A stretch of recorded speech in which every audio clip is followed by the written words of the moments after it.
ગદ્દા પ્રથમ પ્રકરણ 25મું સમાધિનું 5 આત્મનિષ્ઠાને મહાત્મય જ્ઞાનથી પૂર્ણકામ થયાનું। અને જેમ સમુદ્ર મર્યાદા મેલે એવા તેજના સમૂહ દેખાય છે ત્યારે ધીરજ રહેતી નથી, તે સારું દેહ થકી પોતાનું સ્વરૂપ જુદું સમજવું જોઈએ।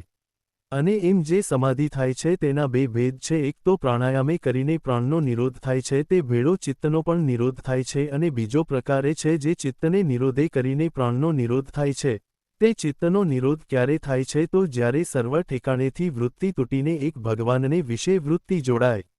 અને તે ભગવાનને વિશે વૃત્તિ ક્યારે જોડાય તો જ્યારે સર્વ ઠેકાણેથી વાસના તૂટીને એક ભગવાનના સ્વરૂપની વાસના થાય, ત્યારે તે વૃત્તિ કોઈની હઠાવી ભગવાનના સ્વરૂપમાંથી પાછી હટે નહીં।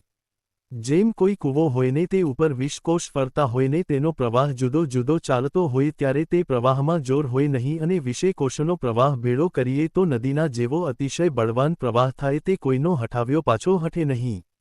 તેમ જેની વૃત્તિ નિર્વાસનિક થાય છે ત્યારે તેનું ચિત્ત છે તે ભગવાનના સ્વરૂપમાં જોડાય છે, અને જેના ચિત્તમાં સંસારના સુખની વાસના હોય તેને તો શ્રોત્ર ઇન્દ્રિય દ્વારે અનંત જાતના જે શબ્દ તેને વિશે જુદી જુદી વૃત્તિ ફેલાઈ જાય છે, તેમ જ ત્વચા ઇન્દ્રિય દ્વારે હજારો જાતના જે સ્પર્શ તેને વિશે જુદી જુદી વૃત્તિ ફેલાઈ જાય છે, તેમજ નેત્ર ઇન્દ્રિયની વૃત્તિ તે હજારો જાતના જે ત્રણપ તેને વિશે ફેલાઈ જાય છે, તેમજ રસના ઇન્દ્રિયની વૃત્તિ તે હજારો જાતના જે રસ તેમાં ફેલાઈ જાય છે, તેમજ નાસિકા ઇન્દ્રિયની વૃત્તિ તે અનંત જાતના જે ગંધ તેમાં ફેલાઈ જાય છે, તેમજ કર્મ ઇન્દ્રિયની વૃત્તિઓ પણ પોતપોતાના વિષયને વિશે હજારો પ્રકારે ફેલાઈ જાય છે।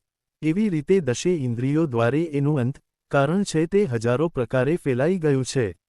તે જ્યારે ચિત્ત તે ભગવાનનું ચિંતવન કરે અને મન તે ભગવાનનો જ ઘાટ ઘડે, અને બુદ્ધિ તે ભગવાનના સ્વરૂપનો જ નિશ્ચય કરે, અને અહંકાર તે હું આત્મા છું ને ભગવાનનો ભગત છું એવું જ અભિમાન ધરે, ત્યારે એની એક વાસના થઈ જાણવી।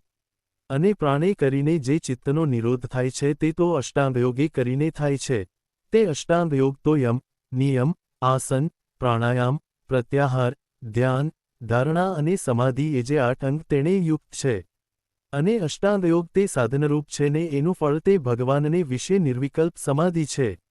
તે જ્યારે એવી નિર્વિકલ્પ સમાધિ થાય છે ત્યારે પ્રાણને નિરોધે કરીને ચિત્તનો નિરોધ થાય છે, અને જો ચિત્ત નિર્વાસનિક થઈને ભગવાનને વિશે જોડાય છે તો તે ચિત્તને નિરોધે કરીને પ્રાણનો નિરોધ થાય છે।